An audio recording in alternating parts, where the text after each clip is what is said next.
Hello mga mamshi! For today's video nga, dumating na yung lip tint na tinda natin. Sarili nga natin brand ulit yan. Ang pangalan niya, Russell Tint. Mura lang nga yan, 40 pesos each lang. 20 pieces nga yung inonhan ko. Meron dark red, plum, terracotta at fuchsia. Meron nga din ibang shade yan. Pakita ko na lang din dito sa screen. Tara, buksan na natin. Excited na ako makita yung itsura niya sa personal. Nahirapan nga akong buksan yan kasi sobrang balot na balot talaga siya, kaya sigurado hindi siya mababasag at safe siya. I-fast forward na nga lang natin tong video para hindi kayo mainit. Sana supportahin niyo rin po yung Russell Tint ko katulad ng pagsuporta nyo sa Russell Perfume. Napapangiti-ngiti na nga talaga ako niyan habang binubuksan ko kasi excited na talaga akong makita siya.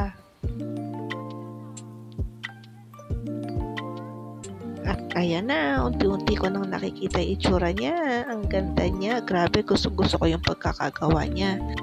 FDA approved nga rin yung mga ingredients na ginamit dyan sa lip tint. Safe nga rin yan sa mga bata at sa mga lactating moms. Long lasting din yan. At saka pwede yan sa lips and cheeks.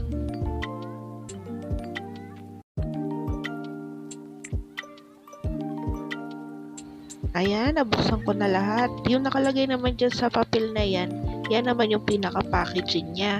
Mamaya ipapakita ko sa inyo kung paano siya ipack.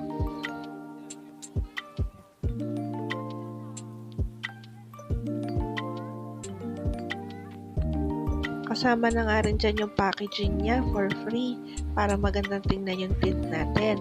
Ayan, ipakita ko sa inyo kung paano siya ipack.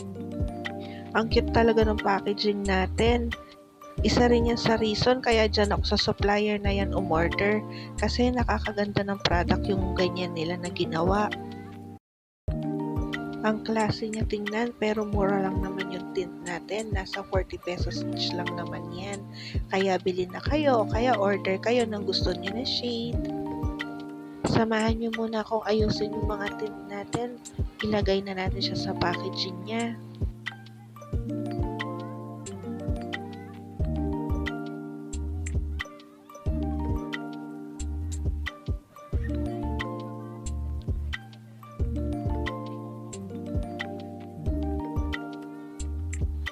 Ayan mga mamshi, tapos na nga siya.